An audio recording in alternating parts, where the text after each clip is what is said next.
When I stop and think about from where God has brought us, I get excited about where we came from. I get excited when I think about those four families who sat around their tables and they struggled and they talked about how they can build a church. They didn't even have a place to worship. And so they, like in the Old Testament, they worshiped from house to house to house, right? And when I think about that and what they went through, I get excited about what we have today, right? We don't have to go house to worship, right? We can do it here with brothers and sisters every Sunday morning.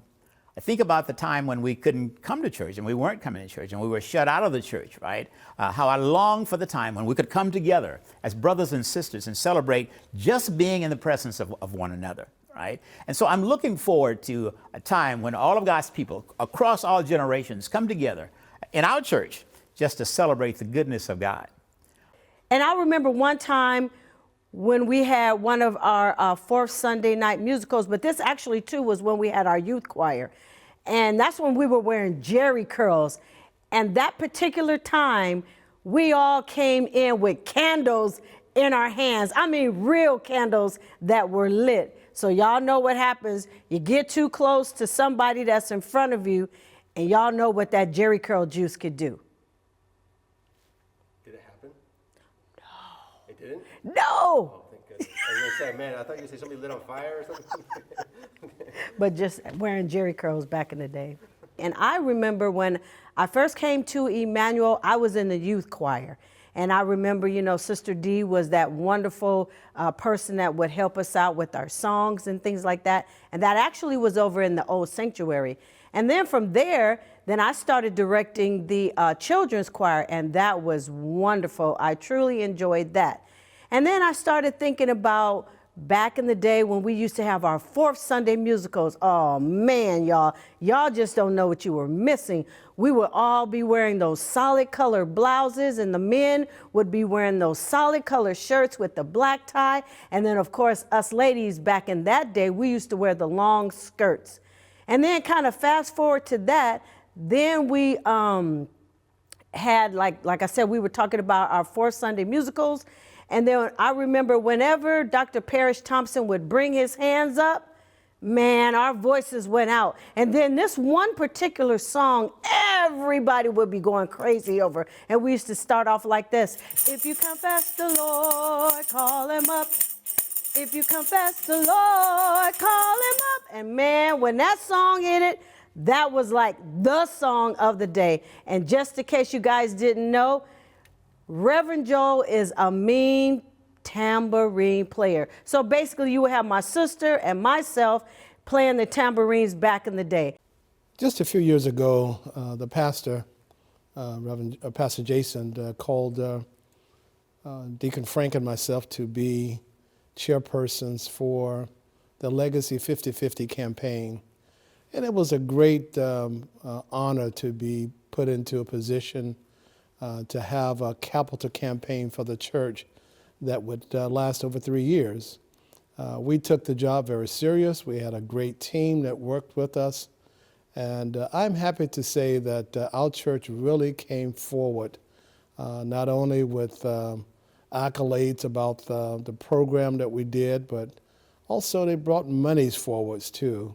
I can remember when we reached our first $100,000 and how proud we were. But we had a 3-year campaign where we were trying to raise $1.8 million. And of course, over the 3 years, we were able to raise $1.4 million, coming short $400,000 of our goal. But nevertheless, the church was really on fire during that particular time. And part of the things we wanted to do was to pay down our mortgage. And we paid down our mortgage to the tune of about $1 million. And were we proud of the campaign that we ran? Absolutely. Were we happy with the church's response to it? Absolutely. It was one of those great days that Deacon Frank and I continued to talk about along with our committee, and we're proud of what we have.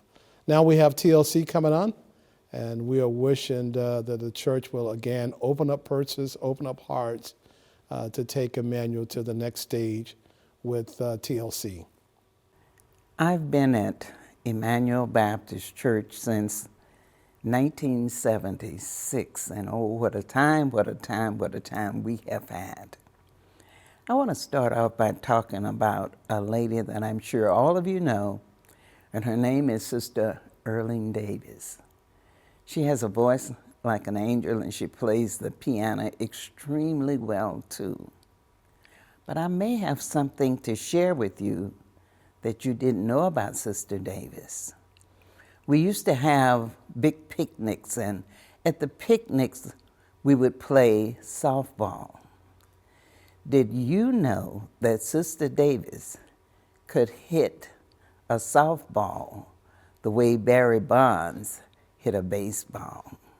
She was very good at it, and not only could she hit the ball, but she could run extremely fast.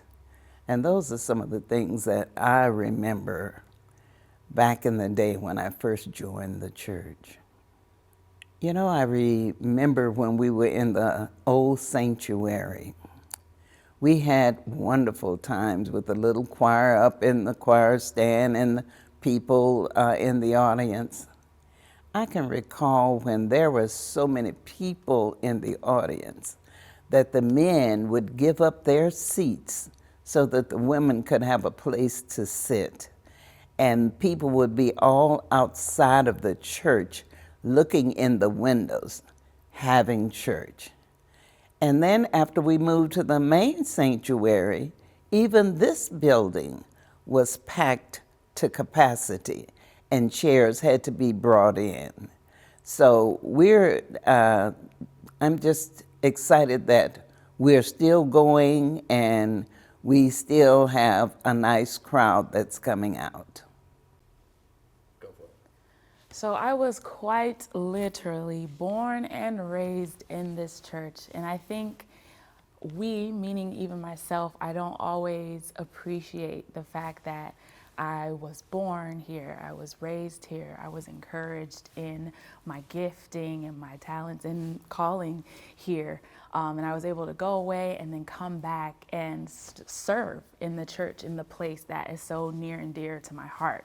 And so I have so many stories, so many things I can remember and recall, but what sticks out to me the most when thinking about sharing a story was one day, I believe it was after maybe a live choir rehearsal.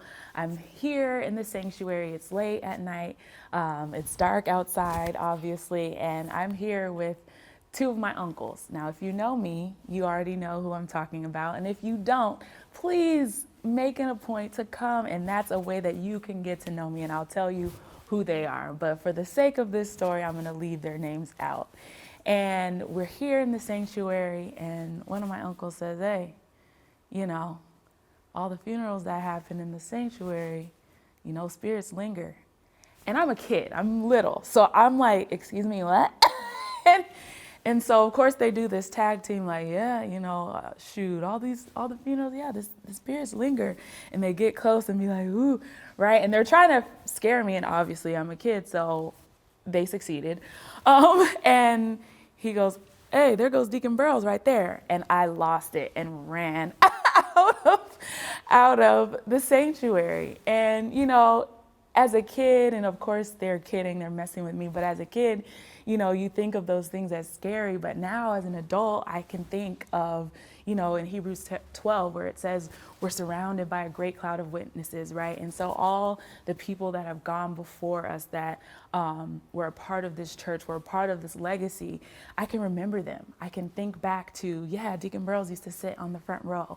And, you know, just people that have come through and have gone on to be with the Lord, but it's a blessing now. And so that story that once used to freak me out, now it's a blessing to remember and recall so many amazing people that have gone before us at Emmanuel and those that are still here. And I'm just so grateful to be surrounded by such a great cloud of witnesses.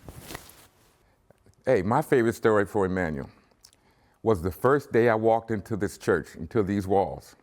Let me tell you the story behind the story. The ice cream man, a member of Emmanuel, would come to the neighborhood selling ice creams. And all the little kids were buying ice cream. And I walked up to the window and he started telling me about this church. I'm going like, I guess he figured I needed Jesus. Well, anyway, I took him up on his offer. I walked into Emmanuel, and boy, it was like entering a different world. I came and sat on the pew, and I didn't come for any particular reason, but to tell myself I went to church that day. But when I got to church, it was like an otherworldly experience. People were standing up, shouting, and having a great time. And I was going like, oh, this is really cool. Maybe I'll come here again. Well, invitation time comes. And, you know, would you come? I'm going like, no, I didn't come here to join church. Yeah, that's not what I'm here for. Well, anyway, I sat there through the entire invitation. I didn't move, I didn't budge, but something in my spirit, sometimes the Holy Spirit has you do things that you wouldn't normally do. So I'm sitting there, invitation was over, and something made me, I can't figure it out. I walked up to the front of the church and wanted to become a member of this fine edifice here, and it's just remarkable. What's remarkable is, like, we're in the middle of a legacy continues, that the founders, God is orchestrating everything down to the microscopic details. He brought those people together who brought a vision together, and then I walk into it years later, and here I am sitting in church. And I'm going like, wow, what are the odds of this happening as a coincidence? For any of you, why did you end up at Emmanuel, even visiting one time? There's something in that. So I believe that it's no coincidence that that legacy that they began is constantly growing, and it includes all of us. Whether you've been to Emmanuel one time, or whether you come every Sunday, that you're part of a family. Some of us distant cousins, but you are a part of a family.